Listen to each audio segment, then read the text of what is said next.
Lepo pozdravljeni, dragi gledalci in gledalke v nocojšnjem dialogu, v katerem z menoj sedi tekmovalec nekdanji, trener, športni funkcionar in politik ne nazadnje. Gospod Tone Vogrinec, lepo pozdravljeni.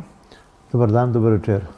Najprej eno takšno klasično vprašanje, takšen nekoliko bolj umiren ritem bi zdaj lahko rekli, ko ste v pokoju živite, pa vendarle, kako se vam je v tem času spremenilo življenje, kako je danes, kaj počnete? Težko bi rekel, da je moje življenje umirjeno. Tempo gre naprej in sicer res, da sem več doma, več v mojem Mariboru, ampak da bi rekel, da mi je dolg čas, da ne bi imel kaj početi samim seboj, to bi se zlagal. Upokojenci tako vsi govorijo, ne, da jim zmanjkuje časa, ne. Ampak nekje je to tudi res, ne, ker človek si nekako zamisli druge prioritete, se z drugimi stvarmi ukvarja in potem na koncu res zmanjka časa. Je pa res tudi to, ne, da sem še vedno vpet v šport. Letos sem sicer zadnjo funkcijo, ki me je vezala dolga leta v Mednarodni smučarski zvezi, tudi zapustil. Ampak da spremljam vse športne panoge, predvsem moje smučanje, ne, pa tudi ostale športe, je pa jasno, ne. Ven iz tega ne moram. Kar se pa politike tiče, so ti časi mimo, bil sem 2 mandata v mestnem svetu, en mandat pod Sovičem, drugi mandat pod Kanglerjem in letos mi na kraj pameti ni padlo, da bi še enkrat kandidiral, čeprav sem na nek način neformalno, pa tudi delno formalno podpiral Arsenoviča. Politična funkcija vam zdaj nekako več niso, kako bi rekla temu, ne vem, dobrodošle pri vas, da bi se s tem ukvarjali ali kako? Zakaj je bila takšna odločitev, recimo, da se ne bi zdaj podali v politiko? Absolutno ne. Mislim, da je čas, da mladi bolj o tem razmišljajo. Na koncu se ne počutim star, daleč od tega, ampak če pogledam mojo osebno izkaznico, vidim to, da je nehaj. Neha se s tem ukvarjati, neha se vmešavati. Me pa večkrat jezik srbi in me bo srbel verjetno tudi še naprej. Ne, tako da se bom, če mi kaj ne bo všeč, se bom oglašal, pa ni važno, kdo je župan, ni važno, kdo sedi v mestnem svetu. Če bom sam ugotovil, da po mojih izkušnjah vem nekaj dobrega, bom to tudi predlagal. Ampak vendarle, ne, konec koncev, sneg je bil vaša droga in verjetno je še, ne? Še. Tudi letos sem že kar dva slaba tedna preživel na smučeh. Malce za težavo, ker moje koleno me je zapustilo pred dobrima 2 letoma. 2 operaciji, ena na meniskusu, ena na hrustancu. Mi kolena nista sanirali. Boli, ampak človek se navadi živeti tudi z bolečino. Sedaj, ko hodim po ravnini, skoraj ni opazno, da me boli noga. Če moram hoditi navzdol, izgledam kot en kripl. Krumpam, mi Štajerci pravimo krumpam, šantam, ne vem, kak je prav slovensko.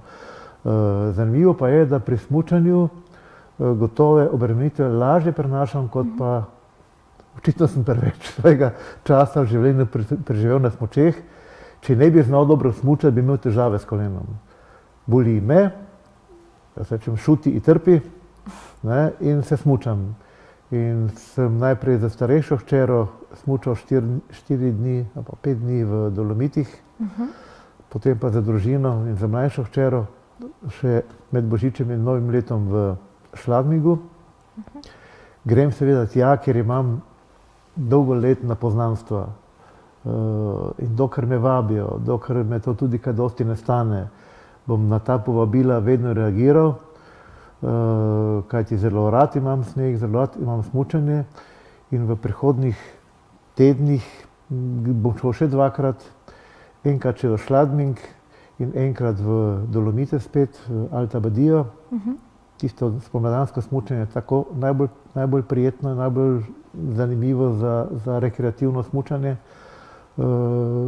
Lahko poudarim, recimo ob tem, ko se ravno pogovarjava, ne, da se včasih čudim, ne, v tujini, tam, kjer sem kot vodja reprezentance, trener, direktor, leta dolgo prihajajo, me na nek način bolj cenijo kot pa doma.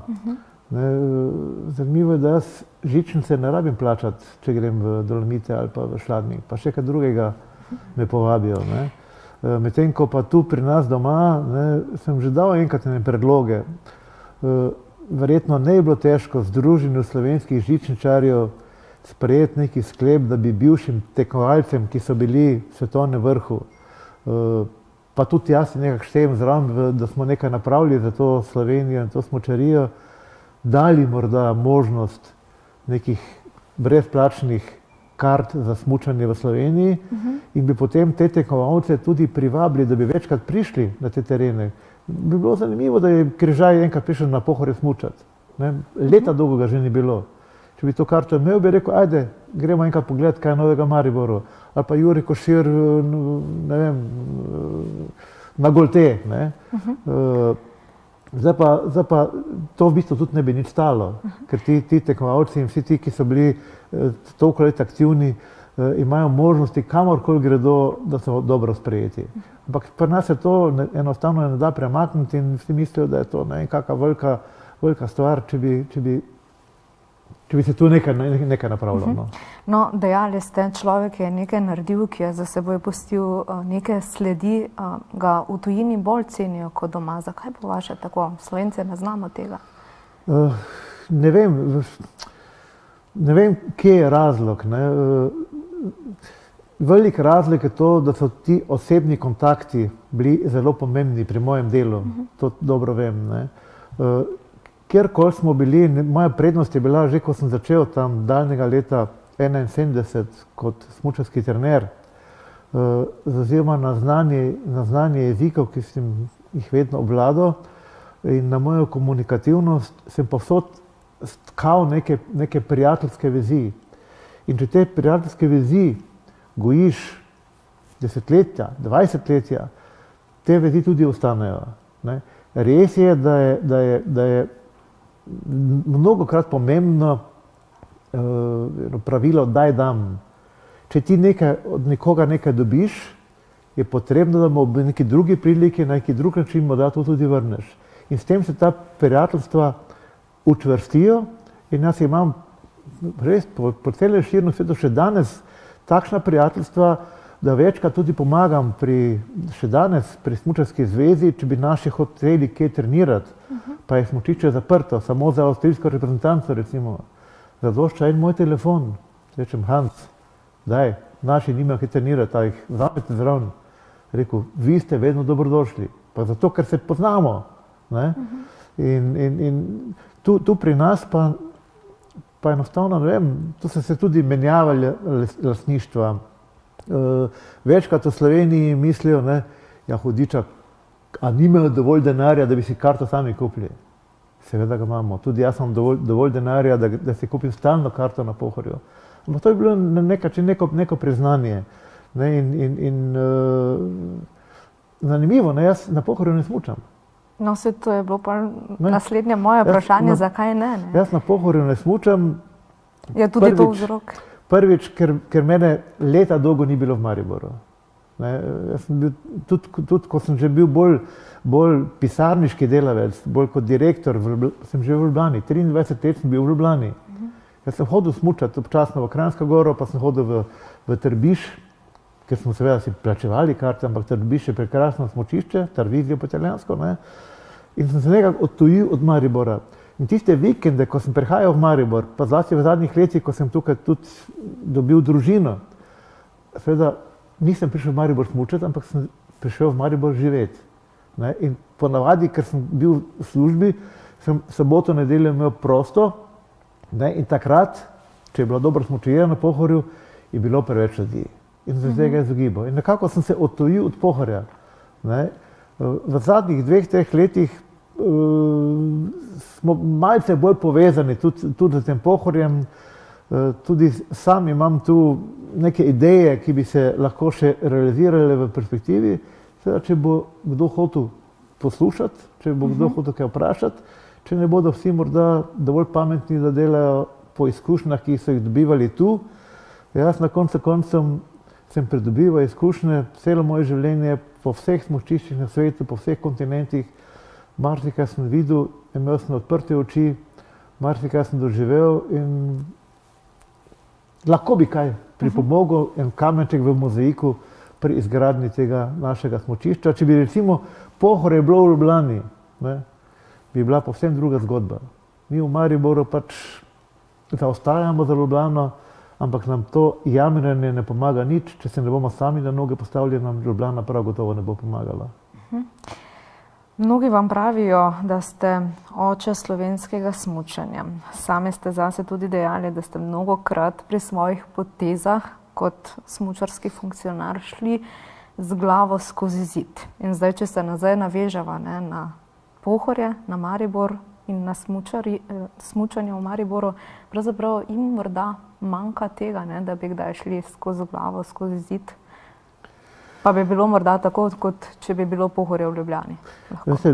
Ko sem jaz to začel, je bilo to nujno potrebno. Imel sem določeno negativno izkušnjo. Bil sem član jugoslovanske reprezentance tam do leta novembra 1968, ko se mi je rodil prvi sin in ko sem šel k vojakom. Bil sem v reprezentanci tam dobrih 8 let in sem se naučil, kako se ne sme delati. Nismo bili neorganizirani, nismo imeli dovolj sredstev, nismo imeli možnosti treninga, naši rezultati so bili, dobro, jaz nisem bil nikoli najboljši v Jugoslaviji, ampak bil sem nekje med prvo četverico, prvo peterico smučarjev. Ravno toliko sem bil dober, da so me pošiljali na vse tekme okoli, že kot tekmovalca. Tudi vozil sem vse te težke smuke, ki jih danes vozijo, ki niso bili čisto nič drugačni. Res je, da smo imeli malce počasnejše smuči, pa tudi oprema, nismo imeli oprijetih kombinezonov in tako dalje, ampak v Kitzbühelu, ko sem vozil navzdol, po zadnji strmini, danes vozijo tam do 140 na uro, jaz sem pa vozil 125 recimo, pa tudi ni bilo enostavno, ampak rezultati so bili pa od 40. do 60. mesta nekje. In ko sem prevzel kot trener to reprezentanco, najprej žensko, potem moško oziroma moško in žensko, pa pol moško, je bila moja izkušnja iz preteklosti globoko vsidrana v moji glavi. In sem rekel, če bomo delali tako, kot smo delali takrat, ko sem bil sam tekmovalec, ne bo iz tega nikoli nič. In smo začeli kopirati, posnemati, in spet ta moja komunikativnost, sem se dostikrat nekje priključil zraven, pa se učil, skupno s tekmovalci smo se učili, nismo se naučili, ampak kljub temu so prišli prvi rezultati. In to so bili časi, ko je trebalo dejansko z glavo skozi zid. Pri enih vratih so me noč spustili, pri drugih so me ven vrgli, pa sem spet šel v prva vrata. To se pravi, trebalo je dobiti denar, sredstva, predvsem pa trebalo je dobiti opremo takrat. To je bilo eno veliko fehtanje, da smo ustvarili ta ski pool, ki je potem dolga leta, odlično še danes, na nek način funkcioniral. Jaz sem bil prvi profesionalni direktor tega ski poola takrat, že v letu 1971 sem prevzel vlogo vodje ski poola, poleg moje trenerske vloge. To so bila dva sektorja, danes je to ločeno. In ko so prišli prvi rezultati z Bojanom Križajem leta 1975, ko je postal mladinski evropski prvak, kar je bilo identično tudi svetovnemu prvaku, ker so tudi iz ostalih kontinentov sodelovali, takrat se je pa premaknilo. Takrat se je premaknilo v glavah tistih, ki so nas spremljali, premaknilo se je pri medijih, premaknilo se je pri sponzorjih in potem je ta krivulja šla navzgor.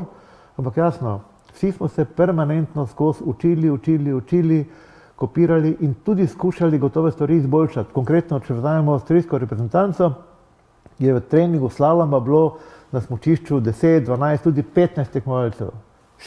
Izjemno široka ekipa, vsi so bili dosti boljši od nas. Razen mogoče takrat Križaj, pa še en, ko so prodrli v to špico. Ampak njihov trening je bil nikakov, tisto ni bilo nič. Takrat ni bilo še teh pregibnih kolov. Takrat so bili še ravni koli, fiksni, in ko so 3 Avstrijci pravi po progi je ležalo. Drugi pa kar tako površno skozi. Mi smo še takrat imeli relativno dober individualni pristop.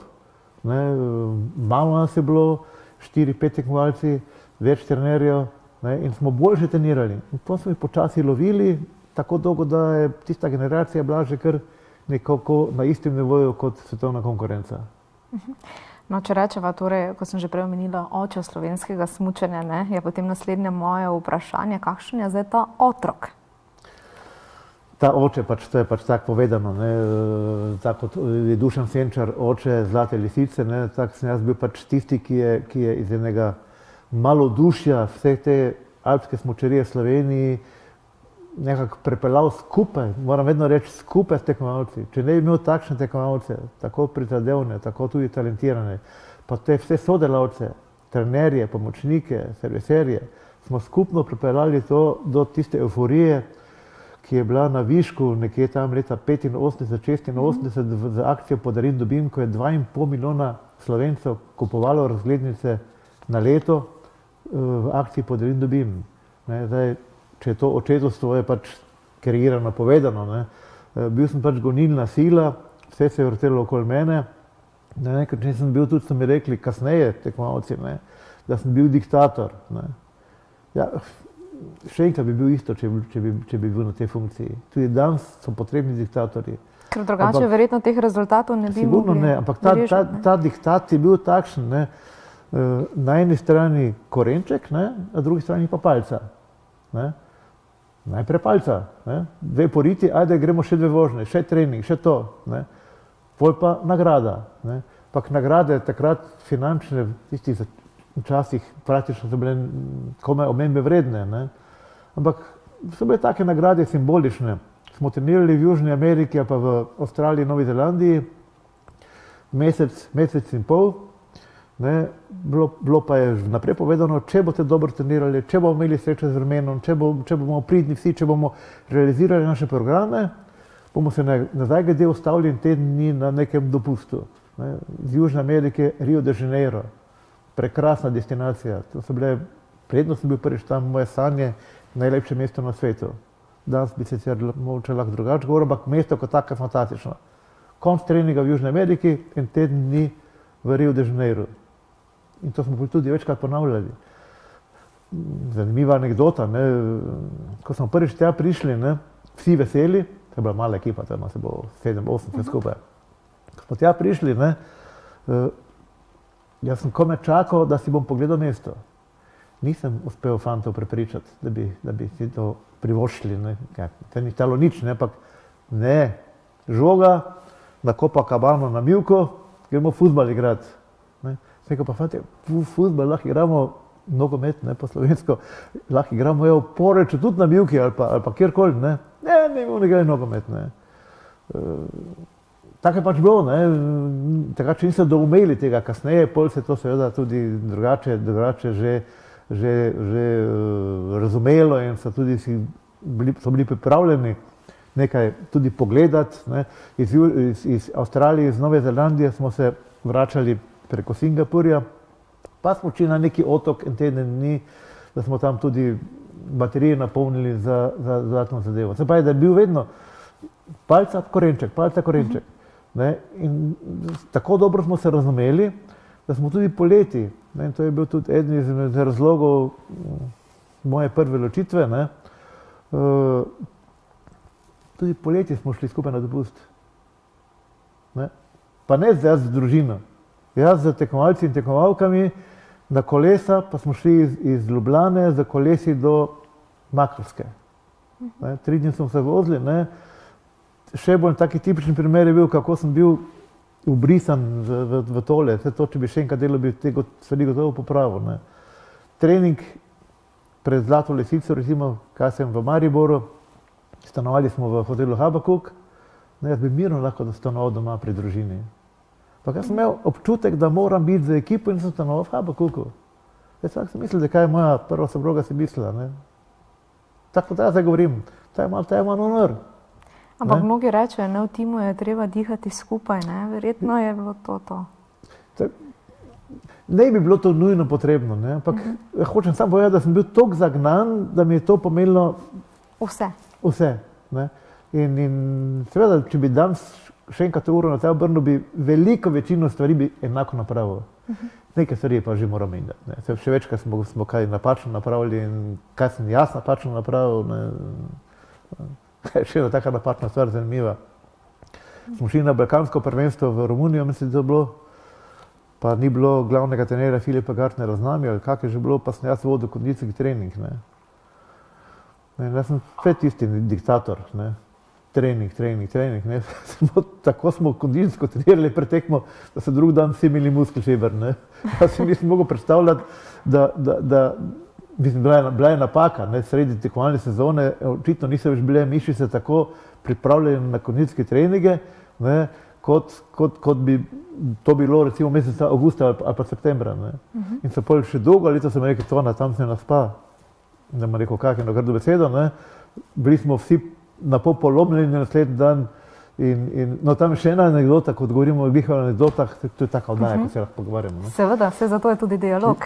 Žal pokojni Jože Kuralc je bil strašno napadalen smučar, ne. In tam na štartu so bila štartna vrata drugačna vrena kot danes, ne. Je bilo iz lesenih hlod, 2 hloda, pa en hlod gor, so bila štartna vrata, pa spodaj tista palčka za sprožitev časa, ne. Jože Kuralc je tako odgnal, da je z glavo vdaril v zgornji kol, padel na hrbet in tekma za njega bila končana. To so take anekdote in zgodbe, ki bi jih lahko zdaj ure in ure pripovedoval, ampak izvolite naprej. Preden greva na oglase, še čisto na hitro, glede na to, da ste pol stoletja delovali v smučarskih krogih, bili na različnih smučarskih voditeljskih pozicijah, ne, pravzaprav z tekmovalci, ne, in tekmovalkami zdaj, ko je recimo ta smučarska sezona se začela, kako jih spremljate in seveda, ali ste kdaj nervozni, malo nestrpni, ko gledate bodisi v živo ali pa preko televizijskih, se pravi, spremnikov naše tekmovalce in tekmovalke? Mislim, da se kaj dosti ni spremenilo. Še vedno cvikam, kot mi pravimo Štajerci, ne. Še vedno gledam, da ja ne bo napravil napake. Kaj sem, ko je Kranjc tako dobro zdaj vozil, ne. Prvi tek super, daj, drugi tek. Enak sem, ne. Morda malenkost manj kot včasih. Razlika je v tem, ne, da danes za tiste, ki niso čist pod vrhom, ne, ki lovijo mogoče drugi tek, nisem tako nervozen. Včasih sem bil za vsakega, ne, za vsako točko, ki smo dobili, ne. Ampak hladnokrvnega me ne morejo pustiti, zato tudi spremljam vse te tekme, če se le da, nekaj tudi v živo. Včeraj in predvčerajšnjem sem bil v Zagrebu na tekmah, na Slemenu, ne, in še naprej bom šel, če me povabijo povsod spremljati naše smučarje. Dobro, na tej točki si vzemimo nekaj minutk za predah. Dobrodošli nazaj v dialog, še vedno smo z vama, z Tonetom Vogrincem. Torej, govorila sva zdaj na koncu pred oglasi, torej, kako spremljate, ne, zdaj vse te tekme, ne, nekaj v živo, nekaj pred televizijskimi zasloni, kot sva dejala. Pa vendarle, če se zdaj spomnimo ta leta nazaj, ne, ko ste sami bili tudi trener, pa potem kasneje, ne, v reprezentancah in tako dalje. Pravzaprav, kako ste smučarje nagradili, kadar je bilo potreba, in kako ste jih na nek način motivirali oziroma, če tako rečemo, kaznovali, kadar pa je bilo treba tisto stran poseči, ne? Kadar niso bili dobri, zadovoljivi rezultati. Oziroma na vsa ta dolga leta, ko sem bil aktiven v tej smučariji, ne, so se stvari jasno menjavale. V začetku so bile kazni, ne. Če je to bilo čisto pedagoško ali ne, o tem bi se dalo diskutirati, ne. Razna dela, ne. Poleti je bilo za nas, danes je to vse lažje, ne, zelo težko trenirati na ledeniku in spraviti vso opremo, ki jo rabiš na smučišču za trening, s seboj. Nismo imeli denarja, da bi si privoščili lahko tiste teptalne stroje, da bi nam to gor vozili, ne. Kole, snežni cement, ves material, merilne naprave in tako dalje, ne. Igrali smo nogomet recimo, ne, kar tudi ni bilo najbolj pametno, ker pri nogometu so dostikrat poškodbe, ampak strašno radi so igrali nogomet, ne. Tista ekipa, ki izgubi, je pač morala več delati. Tisti, ki recimo, nikoli ne bom pozabil Filipa Gartnerja, ki je bil tu zelo pedanten in izjemno marljiv in trener, ki je res držal vse v rokah, ne. On je rekel, ob 8 kombi odpelje izpred hotela. Ura 8, Roka Petroviča ni. Filip se je odpeljal. Ne? To je bilo takrat nepojmljivo, ampak Rok Petrovič nikoli več ni zamudil. Ne? Na ta način, ker je v bistvu je nekorektno, ne, da zdaj 5-6 tekmovalcev sedi v kombiju, pripravljenih za odhod, pot do spodnje postaje gondole je dolga mogoče par kilometrov, ne, in zdaj vsi enega morajo čakati. Pa zasi, če se ta eden bil znova ponavlja. Ne. In take stvari so bile potem večkrat zelo prisotne. Ne. Jaz sem sicer tudi kakšne neumnosti napravil. Ne. To sem še danes imam to nekako v krvi. Jaz sem bil človek, ki je hotel imeti reprezentanco zrihtano, uniformirano. Da se ve, to je jugoslovanska ali pa slovenska reprezentanca, da so grbi na pravem mestu, da so enotna oblačila. In bili smo res že takrat dobro oblečeni, dobro zrihtani. To je bila moj veliki angažma, da smo do tega prišli. Ne. Potem sem pa šel mogoče malo čez rob. Šli smo v Ameriko, jasno z avioni, ne. Ta potovanja so kar dolga in neprijetna, daleč od tega, da bi imeli kakšne dobre sedeže v avionu. Tiste pač economy class dada, ne. Ko tako bolj sediš, stisne not, ne. Potovanje je to 8, 10 ur, 12 ur, ne. Večina reprezentanc pride, kar mi ni bilo všeč, v nekih trenerkah, nekih zapatih in dalje, da je bolj komod, ne. Jaz sem rekel tako, imamo pa zdaj tako zrihtane, kot so kakšne nogometne ekipe, ko pridejo v oblekah in kravatah in ekipa takšna, kot mora biti, ne.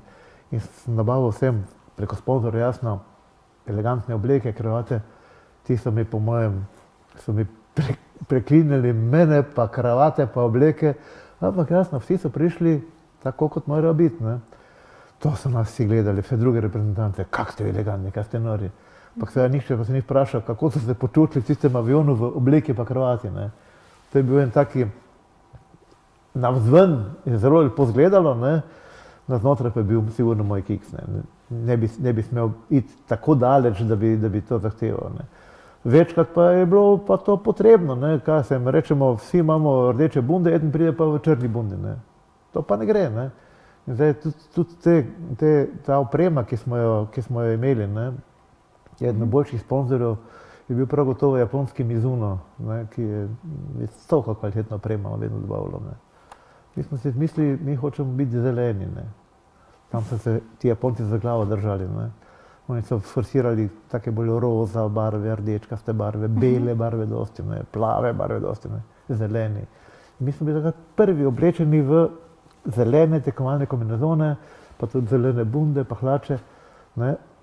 In ko smo to na snegu videli, da je to prav žarelo ven iz snega, je bilo fantastično. Jaz nisem rabo daljno gledal, sem si silja videl po celem smučišču, kje je kakšen naš tekmovalec. Danes je več kot pol jih je zelenih.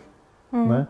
Tako da imeli smo skozi eno tako prijateljsko sodelovanje, včasih na meji, tudi na meji konflikta, ampak ko črto potegnemo, ko se danes srečamo, ne, in dostikrat se srečujemo s temi tekmovalci in tekmovalkami, nekaj je žal tudi umrlo že, obujamo spomine in mislim, da ni nikakršne zamere za nazaj, ampak se raje včasih nasmehnemo od kakšni nepravilni odločitvi, ki smo jo sprejeli. Sodelovali ste s številnimi ikonami slovenskega smučanja. Od Bojana Križaja, Borisa Strela, Jureta Franka, Roka Petroviča, Jureta Koširja, Mateje Svet, Tine Maze. Pravzaprav, koliko še imate danes z njimi stikov? Kako jih ohranjate? Žal z Jožetom Kurtom, Borisom Strelom, Tomažem Cerkovnikom, Le Ribarič, Alešom Gartnerjem, ne vem, ker ga pozabil, teh žal ni več, ne. Od te starejše generacije, Bojan Križaj, Jure Franko, imamo res prijateljske kontakte. Se večkrat tudi srečamo, se družimo. Jure Košir, se družimo, se srečamo. Tudi nekaj tistih, ki so bili manj v očeh javnosti, imamo te kontakte. Za to mlajšo generacijo pa jasno, ne, to ni več možno. Ne. Dokler sem še bil aktiven v Smučarski zvezi kot funkcionar, ne, sem profesionalno pot sem končal leta 2006. 2002 kot športni šef, potem sem pa še podaljšal za tem skipulom, ki sem ga vodil od leta 1971 do leta 2006. Do takrat sem še bil nekakšen komandant, ne, in smo imeli te medsebojne odnose, ki so bili nujno potrebni. Potem sem bil 4 leta podpredsednik Smučarske zveze do leta 2010. Tudi takrat je bilo še določeno spoštovanje s strani tekmovalcev do gospoda podpredsednika, pod narekovaji, ne. In sem imel še tudi neko vlogo pri raznih odločitvah, čeprav ne več kot profesionalni trener ali pa direktor. So se kdaj oziroma dostikrat obrnili k vam za kakšen nasvet, pomoč? Strokovno daleč ne več. Ne. Kar se tekmovalnega smučanja tiče, je bilo potem cela vrsta trenerjev, so šli skozi razne trenerske time. Ne.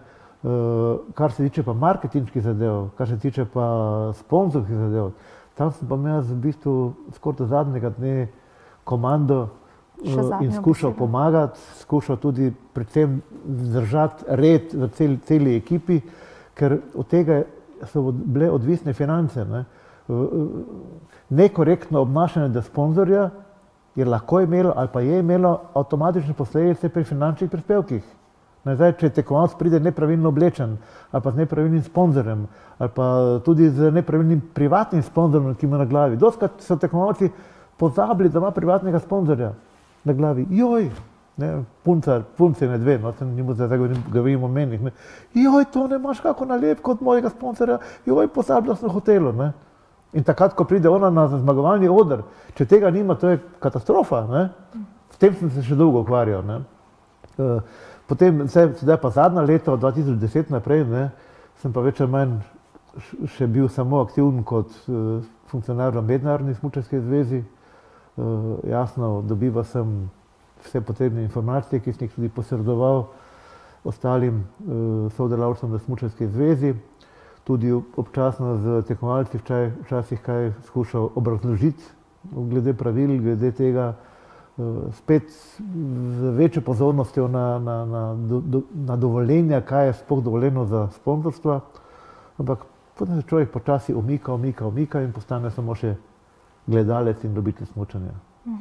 Ampak vendarle, ne, od vas so se tako slovesno poslovili šele letos oziroma lani oktobra, ne, ko je bila predstavitev smučarske reprezentance tukaj pod Pohorjem. Takrat so vam tudi na odru izročili smučke. To je zanimivo. Ne? Jaz sem imel kar nekaj teh slovesov sem imel. Nepričakovano. Prvo slovo, zdaj grem davč nazaj, prvo slovo je bilo, tam bom rekel tako, da nem točno letnice zadevo, v sredini 70-ih let še, ko sem meni sledi prvi mandat ali pa drugi mandat kot trener in vodja skipula, se je odločil, da bom zapustil to delovno mesto. Ponujeno mi je bilo delovno mesto direktorja Pohorske spenjače. To še niste objavljali, pa niste objavljali, to je zdaj novo, čisto novo. In sem se odločil, da bom to funkcijo prevzel. Takratni direktor Pohorske spenjače Franci Čop me je poklical, če je bil to pripravljen, oziroma na izkušnjah sem jih imel. Jaz sem predstavljen, sem seveda potem imel konec sezone, poslovilni piknik pri meni doma na vrtu v Mariboru, so prišli tekmovalci, tekmovalke, vse, ne, hvala lepa za sodelovanje, super smo se imeli, želim vam vse dobro, jaz grem na Pohorsko spenjačo. Čez mesec dni je Franci Čop, takratni šef spenjače in celega Pohorja, rekel, Toni, jaz sem malo razmislil, veš, koga bi bil dober, ne, Gorenc, ne. Jaz sem našel enega človeka, ki bi bil on direktor, ti bi bil pa tehnični direktor, ne, ker ti si bolj tehnično usmerjen in tako dalje. Ne. Jaz sem ga čudno pogledal, nisem bil navdušen, ne. In sem rekel, bom premislil. Ampak že v tisti sekundi sem se premislil, povedal sem pa čez teden dni, da me to več ne zanima. In sem samo javil v Beograd, ker takrat sem bil plačan od Beograda, tam sem imel delovno mesto, da sem si premislil, da nadaljujem. Ne. In sem potem nadaljeval do konca. To je bilo prvo tako slovo doma. Ne. Potem pa, ampak zakaj ste si premislili? Ja, ker je bilo mimo dogovora. Namesto da je bil prvi človek s penjače, čez noč postal drugi človek. Ne. In zdaj, tisti prvi človek je bil neki iz Ljubljane. Ne. To ni bilo v mojem konceptu. Ne. Pol pa sem imel razna slovesa. Ne. Ko sem zapustil Smučarsko zvezo in šel v pokoj leta 2006, ne, je bilo kar nekaj tega. Ne. Pa na Smučarski zvezi, pa za 7. silo, pa nekaj priznanja, pa predtem sem dobil že Bloudkovo nagrado, najvišje priznanje v slovenskem športu, pa tudi državno odlikovanje Jugoslavije, pa državno odlikovanje Slovenije, kup tega je bilo. Ne. In potem spet, ko sem zapuščal Smučarsko zvezo kot funkcionar. Ne. In sedaj, oktobra leta 2018, lansko leto, ne, pa so se mi nepričakovano, jaz nisem sploh vedel, zakaj gre, mene so poklicali iz Ljubljane. Res pa je, da sem še pred kratkim sodeloval kar dosti z Smučarsko zvezo, z alpskim sektorjem, pri pravilnikih, pri sponzorjih in tako dalje, z ljudmi, ki delajo na zvezi. Ne. In so rekli, Tone, mi imamo tukaj uradno začetek sezone, vsi tekmovalci pridejo, tiskovna konferenca, dozivamo tudi, da je to v Mariboru, boš prišel nas pozdraviti. Sem rekel, veš, da če v Mariboru, veš, da pridem. Ne. Ampak sem malce za nekaj sluto, nekaj sem moral nekaj podpisati, avtogram. Ne. Sem rekel, ja, neko brošuro bomo delali, pa rabimo tvoj avtogram. Ne. Prijem pod Pohorje, ne. Pa kaj sem, 3, 4, noben ni izdal točno. Ne. In ko smo bili notri v prostoru, ne, kjer se je to odvijalo, ne, naenkrat predsednik Smučarske zveze mene pokliče gor. Ne. Ne, to pa je bilo jasno, konec vsega mojega aktivnega dela je pa bil v mesecu juniju lansko leto na kongresu Mednarodne smučarske zveze, ko sem zapustil tako zvani executive board, izvršni odbor alpskega smučanja pri Mednarodni smučarski zvezi. In v tem executive boardu sem bil več kot 30 let. Ne, to je zelo elitni krog, majhno število, nekaj več kot 10 nas je bilo. To je najvišji organ Mednarodne smučarske zveze za alpsko smučanje. Ne. In jaz sem tam bil toliko let in sem junija rekel, nasvidenje, naj pridejo mlajši, in smo potem uspeli Gregorja Benedika, bivšega tekmovalca, da je prispel v tale board, ki ni na osnovi predstavniške funkcije, ampak je to voljena funkcija oziroma na osebni imidž in znanje, ki ga ostali ugotovijo, da ga imaš. Ne. In ko sem to zapustil, ne, so mi rekli, tako, da si pa zadnjič zapustil eno funkcijo smučariji, in so mi predali Erlanove smuči, posebej za mene narejene, in pa sem videl noter moj avtogram, zato so ga rabili. Dobil sem čelado, bole z napisom Tone Vogrinec z mojim avtogramom, dali so mi bundo in hlače, smučarske, ne, češ tako, sedaj bi si opremljen, da šlako še naprej smučal, če že nisi več aktiven kot funkcionar. To je bilo to zadnje slovo in mislim, res zadnje. Naslednje bo verjetno na mojem pogrebu, če bodo kaj lepega govorili. Upamo, da ne, da še bo kakšno, vsaj snidenje, ne, vmes. Torej, tam zapuščanje, ne, vseh teh funkcij, ki ste jih v svoji karieri smučarski pa v življenju imeli, pravzaprav ste jih, verjetno je bilo malo se težko posloviti od vseh, ne? Dalj časa sem se pripravljal na to zadnjo funkcijo, da jo bom zapustil. Ne. Na nek način sem vedel, po letu 2010 nisem imel več funkcije v Smučarski zvezi Slovenije. samo ta mednarodna. Ampak na nek način je to mora biti povezano. Ne more biti, jaz tam ne zastopam samo svojih interesov v mednarodnem merilu, ampak tudi zastopam interese Smučarske zveze Slovenije. In ker tu nisem bil direktno involviran, se mi je zdelo, da je čas, da to zapustim. Ne. In sem hotel že 2 leti prej, ker vsake 2 leti so te volitve. Ne. Ampak so me še prepričali, da je to na še 2 leti, ker vprašanje, če bo kdo drug namesto tebe not prišel, pa Slovenija ne imela predstavnika in tako dalje. Rekel, dobro, ampak čez 2 leti pa definitivno grem. In te 2 leti sem nekako se pripravljal na to, na moj poslovilni govor, ki sem ga moral imeti, ne. In se rekel, upam, da se ne bom zjokal. Pa sem se. So bila čustva toliko nad vami? Res je, to je 47 let sem bil jaz v mednarodni smučarski zvezi. 47 let. In tam je bilo kupenih mojih kolegov iz drugih držav, ki so kasneje tam prišli. Ne, jaz sem moral pač se zahvalil sodelovanju in jim želeti vse dobro, pa kak je bilo fajn, pa to dalje. In takrat te čustva napadajo. Ne. In se podobno je tudi, jaz sem morda malce bolj takšen človek, da relativno hitro dobim solzne oči. Ne. Meni je bilo izjemno težko na pogrebih govoriti teh mojih tekmovalcev. Najtežjih pogrebov je bil od Roka Petroviča, ne, ki je mlad umrl pri potapljanju, je ostal pod vodo. Ne, in tam na tem pogrebu sem 2-krat mogel prekiniti moj govor, čeprav sem je napisanega, ne, nisem mogel iti naprej. Ne. In sem ga s težavo pripeljal do konca. In še danes, to vsi moji kolegi vedo, če slišim pesem Vela Luka od Oliverja. Evo, še zdaj mi gre solze v oči. Na pogrebu so klapa iz Korčule je pela to Velo Luko pri Roku Petroviča.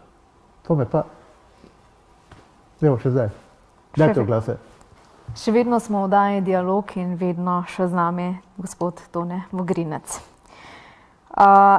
Zlata lisica, Pohorje, Maribor. Zagotovo gre za tekmo svetovnih razsežnosti in tisto tekmo, ne, ki je tudi Maribor kot mesto ponesla njegovo ime daleč čez ocean. Pravzaprav leta 2017 se je govorilo, da bi tekmovanje za Zlato lisico lahko izpadlo iz FIS-inega koledarja v letu 2020-2021. Zdaj, kolikor mi je znano, so potrjene tekme do 2022. Leta. Pravzaprav glede na samo dogajanje in glede tudi na vremenske razmere, ki so, nas je lahko strah, da bi kdaj izpadla torej to tekmovanje Zlate lisice iz FIS-inega koledarja oziroma je temu sploh mogoče? Včasih se je na pesem pela, ne, nič nas ni strah, če so smučarji z nami, ne. Ne rabi nas biti strah. Zlata lisica ima tako dober renome. Letos bo 55. po vrsti. 50. svetovni pokal. In res je, da je tu pa tam bila slaba zima v Mariboru, pa da je šla lisica drugam. Ampak bila je. Tudi v Kranjski Gori je bila, ostala je v Sloveniji. Ne, in to ni nič kaj posebnega. Ne. Letos recimo je v najbolj znanih zimsko-športnih središčih Francije, Avstrije, Italije, no, Francije je že prišlo, pa v Švici, ne, so tekme odpadle. Zaradi premalo snega, enkrat je preveč snega, enkrat je slabo vreme. To je šport, ki je na prostem. Maribor je trdno v koledarju. Tendenca Mednarodne smučarske zveze je bila in še vedno je tekme čim bližje približati mestom. Maribor je mestna tekma. Tu je vedno dosti gledalcev. Jasno, zelo pomembno pa je, ne, v perspektivi, sedaj je tam do 22, imamo to rešeno, v perspektivi, da bomo imeli dobre tekmovalke. Če Slovenija ne bi imela dobrih tekmovalk v perspektivi, ne, pa da bi tekma bila samo za tujce, potem bi tudi gledalcev bilo manj, potem to Mariborčanov in Slovencev ne bi več zanimalo. Če bi bilo manj gledalcev, bi tekma izgubila na vrednosti in bi se lahko zgodilo, brez ozira na to, da je tukaj zdaj sneg. Ne, prejšnji teden so začeli tukaj v Mariboru intenzivno zasneževati smučišče. Ne, in sedaj za to novo moderno tehnologijo, ki so jo nabavili v Marpromu, ne, je verjetnost, da bi tekma odpadla zaradi pomanjkanja snega minimalna ali pa sploh ni. Jasno, treba je izkoristiti hladne dneve, tam konec novembra, decembra, se napravi dovolj umetnega snega, umetnega, da ne bodo gledalci napačno razumeli, nič ni umetnega. To je samo voda in zrak. Čim bolj hladna voda in čim bolj hladen zrak, tem večje količine snega ti topovi bruhajo. Ta sneg je pa izjemno obstojen, ker je gost, ker je nabit. To ni tako kot tisti sneg, ki pade z neba, tam trikrat smučkami zapelješ, pa ga ni več. In tisti je neuporaben ne samo, da je neuporaben za tekovanja, neuporaben je tudi za turistično smučarijo. In vkolikor bo tukaj ta tehnologija funkcionirala, zaenkrat kaže dobro, se jaz tudi v perspektivi ne bojim, da bi Pohorje po zimi bilo brez snega. Problem je edino ta, če jaz gledam zdaj iz turističnega vidika, da bo dovolj kapacitet, kaj se rabi za izdelovanje snega. Rabiš najprej topove, nekaj jih že ogromno imajo, morda jih bo potrebno v bodoče še malo dokupiti, predvsem je potrebna voda in tudi energija, elektrika, ki to poganja. Čeprav niso neke strašne količine energije, ampak moraš jo imeti za vse topove. In v tistem trenutku, ko bo celo Pohorje od Areha do spodaj do hotela Arene bilo opremljeno za dovolj vode, energije in topovi, da bo do takrat, ko je to možno zaradi temperature, naenkrat prižgani vsi topovi, potem se bo na Pohorju lahko ta zimski turizem še bistveno boljše razvijal. Je pa res, da bo Pohorje preživelo samo, če bo tudi letni del dobro funkcioniral. In da ne bodo hoteli zaprti, lani po zimi so bili pol hotelov zaprtih in tako dalje, da se pravi, da tu so perspektive. In ta Lisica je pa seveda krem de la krem. To je pa tisto, kar ime Maribora ponese v svet. Lahko se samo vprašamo, kako lahko Maribor pride v kakšno televizijsko oddajo v Avstrijo, Nemčijo, Švico, Italijo in v te evropske države, pa tudi preko oceanov, pa na Japonsko, ime mesta Maribor, pa slike mesta Maribor, pa smučišče. Kako? Če bo vojna, Bog ne da, da bi bila, takrat smo bili popularni, pa če imamo takšno športno prireditev. Tretje stvari skoraj ni. Ne vem, kaj ne mi pošljemo zdaj, in to je na dan 2 uri televizijske oddaje. En dan veleslalom, drugi dan slalom, to gledajo ljudje, to gledajo milijoni na koncu koncev. In to bi Maribor seveda lahko in moral tudi v bodoče boljše izkoristiti. In seveda ne razmišljati o temu, kot nekateri razmišljajo, češ, klima se spreminja, snega ne bo več, kaj nam je to potrebno, a ni škoda denarja, mimogrede, financiranje Lisice, ki stane dobro 1 milijon evrov, je več kot 70% financirano s tujine. Tuji sponzorji, tuje TV pravice, dobrih 30% je pa domačega marketinga. Tu je zelo malo javnih sredstev, ki bi nekateri rekli, ja, to je davkoplačevalski denar. Tu ni nobenega davkoplačevalskega denarja. Tudi iz proračuna mestne občine Maribor, peanuts, malenkost mogoče kdaj prispeva, včasih več, včasih pa nič. Dejansko to tekmovanje dosti prinese Mariboru, čeprav se tega ne zavedamo dovolj. Ogromno. Samo če se zamislite, koliko stane enostranski oglas recimo v enem pomembnem nemškem časopisu ali pa v Švici. Tega denarja nimamo, da bi Maribor propagirali, ali pa tudi domače sponzorje na nek način. Zato treba se boriti, to se mora Slovenija boriti, da ostane Planica, da ostane Pokljuka biatlon, da ostane Lisica v Mariboru, pa Pokal Vitorž v Kranjski Gori. To so prireditve, ki ponesejo ime Slovenije v svet. Imamo še neke druge možnosti v Sloveniji, če bo naša nogometna reprezentanca dobra. Ampak prenos nogometne tekme nikoli ne doseže gledanost smučarske tekme. Ker nogometne prenosi prenašata 2 državi, ki sta involvirani, razen če bi v Sloveniji imeli Evropsko prvenstvo v nogometu. Imeli ga bomo do 21 let, čez nekaj let, to je dobra stvar. To bo gledana prireditev, ker ti mladi nogometaši do 21 let, to so bodoče svetovne zvezde in to je velika stvar, kar je pridobila nogometna Slovenija skupaj z Madžarsko, da bo organizirala to Evropsko prvenstvo za mlade. Drugače pa težko ime Slovenije razen med vrsticami spraviš v tako obsežne prenose, kot so športne prireditve. No, letos bo Zlata lisica 1. in 2. februarja, mislim, da pa čez dober teden potem tudi Zlata lisica za najmlajše. Nekako, ko gledate na ta Little Fox, ki je zdaj v zadnjih 2 letih se uveljavil v Mariboru. To je super ideja, ne? Kajti to so bodoči šampioni. Ne? Ta Little Fox je pod predsednikom Boštjanom Tancerjem, ki je z Brnikom se lotil te tekme, res sedla na plodna tla. Tekme za najmlajše so izjemno obiskane. Ne? To je ena v bistvu grozna zadeva, ne? Da se v alpskem smučanju intenzivno s treningi ukvarjajo že 10-letni otroci. Ne? In da 10-15 let intenzivnega treninga potrebujejo pa take tekme, kot je Little Fox, da se eventualno pokaže, ali so to pravi ali niso. To so dolgoletna vlaganja. In tu je zanimanje za take tekme najmlajših, ki jih tudi Mednarodna smučarska zveza limitira, jih ne pusti, da bi to zdaj bila inflacija teh tekem. To je krem de la krem, kot sem že rekel, ne. Prej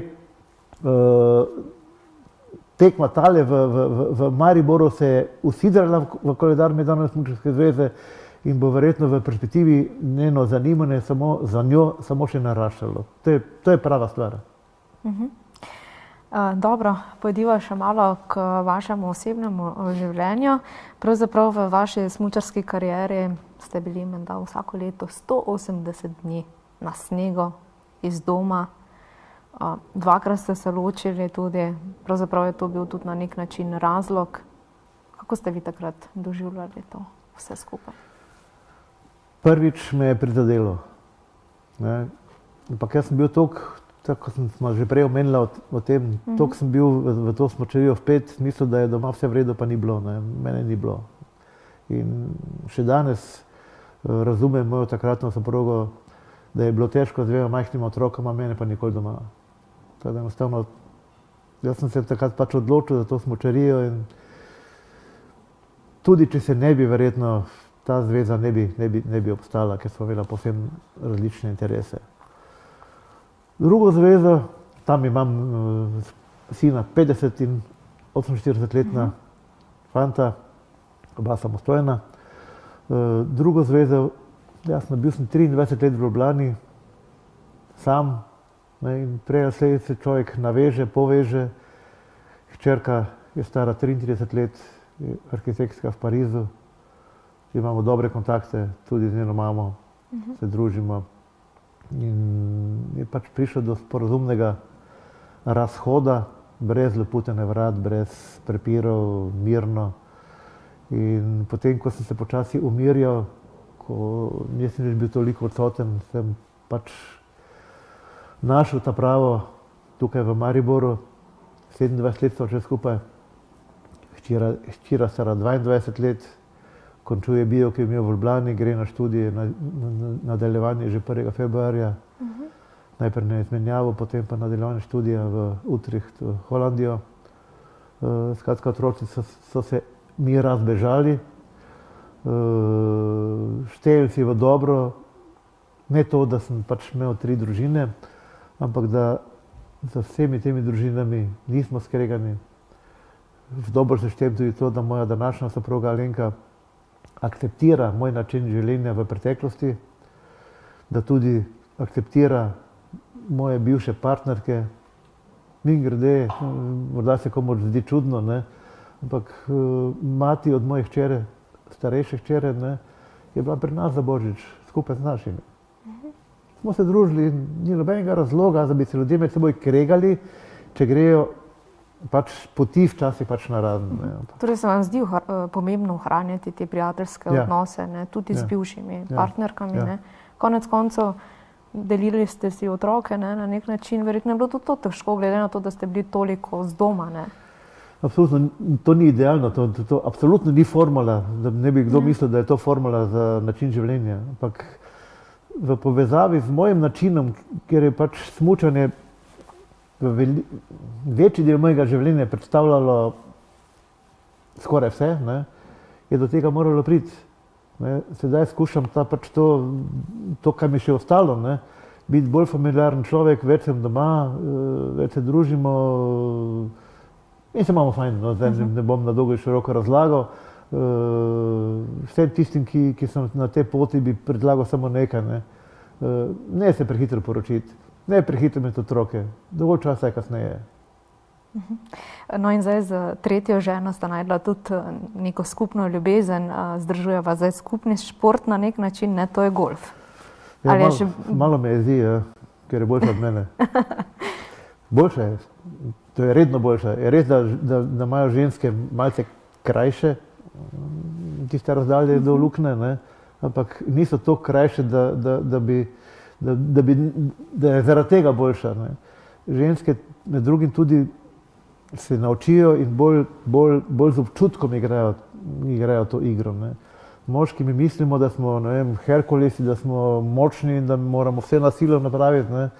Pa tista žoga majhna, ne? Enkrat gre ravno, enkrat gre levo, enkrat je desno, kar pa ni dobro. Ne?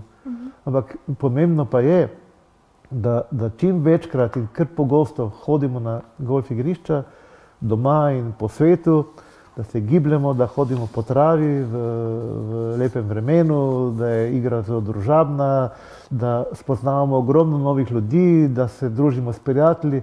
Skratka, tisti, ki imajo radi šport, pa ki bi se radi s športom ukvarjali tudi v poznih letih, jim že danes svetujem, čim prej začnete z golfom, pa ni must, da ga sedaj igrate. Vzljubite ga, kajti ko boste prišli v tista starejša leta, nogomet, košarko, odbojko in te športe več ne boste mogli. Se ne boste mogli s tem ukvarjati. Z golfom se lahko ukvarjaš do zadnjega koraka v življenju. Ko ne moreš hoditi, se pa pelješ z avtomobilčkom. Reklamo delam za golf. Ja, ampak lep šport. Lep šport, ne, in na koncu ste tudi z svojo sedanjo ženo najdla skupno, ne, razvedrila skupno ljubezen na nek način, kar je manjkalo. Brez tega bi si moral verjetno četrto iskati, četrto partnerico. Ker če bi jaz bil 3-krat na teden na golfu, ja pa golf pa še nekaj, ne, sam, če mora biti sam, ne, žena pa doma, ne. Golf traja 4 do 5 ur. Po golfu se gre v gostilno, nekaj pojesti, si je lačen, ne. Potem se moče malo zadržiš, pa priješ zvečer domov. Ne že cel dan naokrog, ne. Bi te soproga vprašala po zdravju, ali pa bi ti zmanjšala na minimum, če pa igrava oba, se pa te poti združijo in so ti interesi skupni. Kako izgleda za en vaš dan? Imam zanimiv program, ne. Vsak dan ob 10 v Rožmarinu na kavi s prijatelji. To je zakon. Ne? Pride nas od 4 do 8 recimo. Ampak vsak dan, če nismo na golfu, če nismo na smučanju, če nismo na potovanju, če nismo nekje pod drugimi obveznostmi. Ampak če teh drugih obveznosti ni, je kava ob 10. Potem pa je zadnji čas, vsaj jaz grem 3-krat, tudi 4-krat na teden na golf. Domicilno igrišče je Ptuj, tam imamo letno karto. Nekateri pravijo, golf je drag šport. Golf je v bistvu relativno poceni. Oprema ne stane skoraj nič, igraš lahko v normalnih oblačilih. Da se igrati golf tudi za 30 evrov, ena igra, smučarska karta stane več. Skratka, ta rekreacija je primerna za vse tiste, ki imajo radi šport in ki niso več v stanju se iti. Tudi starejši ljudje so še nekateri športi, kolesarstvo lahko dolgo gojiš. Tudi teče, ogromno Slovencev teče. Vi tudi kdaj tečete? Ne, če imam koleno. Zdaj vas kolena, ampak prej dostikrat. Ko sem bil tekmovalec, takrat sem moral teči, kasneje pa ne več. Jaz sem rokomet igral 15 let. To je bil moj dopolnilni šport k smučanju. Danes teči ne moram. Hodim lahko, teči pa ne moram več. Ampak tistih 10 km golfa, v 4 urah pa komot prehodim. Tako da nekaj človek mora biti aktiven, če nisi aktiven in to te res tako potegne in pa se še druge stvari. Zdaj ko tako klepetava, mi dva imamo ženo še eno igro. Eno specialno igro v kartah. Neka izpeljanka, remija, ko se te karte dosti zanimiva igra je, ne, ki je tudi miselna igra. Ne. Ni ravno tako miselna kot šah, ampak na nek način moraš kombinacije študirati, kaj boš napravil, kaj boš kupil, kaj boš priložil in tako dalje. Ne. Spet je boljša. Ne, ali imam jaz smolo pri kartah, ali pa res boljše kombinacije razmisli. Ne, če vam povem ta podatek, v marsikateri, ki to posluša, rekel, pa ta vas sta malo obrisana. Ne. Mi dva igrava vsak dan takrat proti večeru, ne, če nismo kje drugje, 5-krat razdeliva karte, 5 iger. Ne. In tisti, ki recimo zmaga 3-2, 4-1 ali pa 5-0, ne, dobi 1 točko. Trenutno imamo mi že 1000 točk. To se pravi, to je 5000 iger, ker piševa pa že 2 leti. Ne. In zdaj po teh 5000 igrah, oziroma po 1000 igrah, če gremo točke, vodi žena za 17 točk. Pa je bilo tudi že obratno, ampak zdaj zadnjem času pa ne gre. Je dobro natrenirala. A pa nima sreče. Imam druge srečo. Važno je tisto druženje, ne, konec konca in preživljanje skupnega časa. Žena je še v službi, ne, ona mora ona prihaja domov ob 2:30, ne. Ampak je taka služba, ker je samostojna podjetnica, si lahko tudi poroči 2-krat na teden, da gre golf igrati. Ne. Imamo se fajn v glavnem, zadovoljen sem in naj to še kar traja. Čas naj jo že preganja, ampak vendarle ne, pred koncem pravzaprav vsa ta vaša kariera v smučarskih krogih, ne, recimo rekli ste, da je bilo veliko lepega, veliko je bilo tudi takšnega manj lepega, ne, ampak vendarle po čem si jo boste najbolj zapomnili? To je najtežje vprašanje. Težko je izluščiti iz tega mozaika kakšen kamenček. Nekako je moje življenje, dva sta spremenila in to ne bom nikoli pozabil.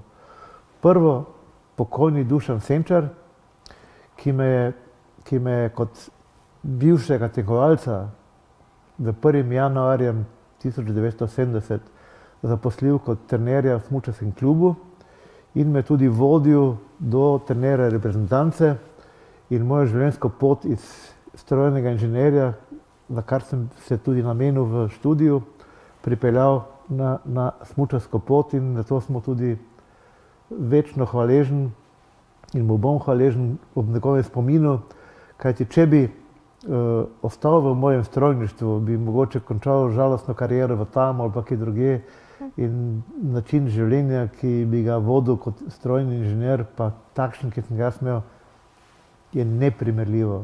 Dušan, hvala. In drugi, ki je pa utrdil to mojo pot v smučariji, pa je bil Bojan Križaj z svojimi rezultati, za svojo prvo zmago na Evropskem prvenstvu, ki sem jo že omenil, pa za vsemi naslednjimi rezultati in potem vsi ti smučari, ki so za njim prihajali in smučarke, ki so mi napolnili moje srce z veseljem do tega športa in te dve stvari bi jaz izpostavil, to je bilo najlepše, kar sem lahko v tej karieri doživel. Z vami bi lahko še klepetali še ure in ure, upam, da si še kdaj vzamete čas za nas in hvala seveda, da ste si tokrat vzeli čas za najin dialog. Tudi vam hvala za povabilo, dragi poslušalci, živjo. Hvala tudi vam, drage gledalke, cenjeni gledalci. Bodite z nami znova prihodnji ponedeljek ob 20. na BK TV. Do takrat pa imejte se lepo in srečno.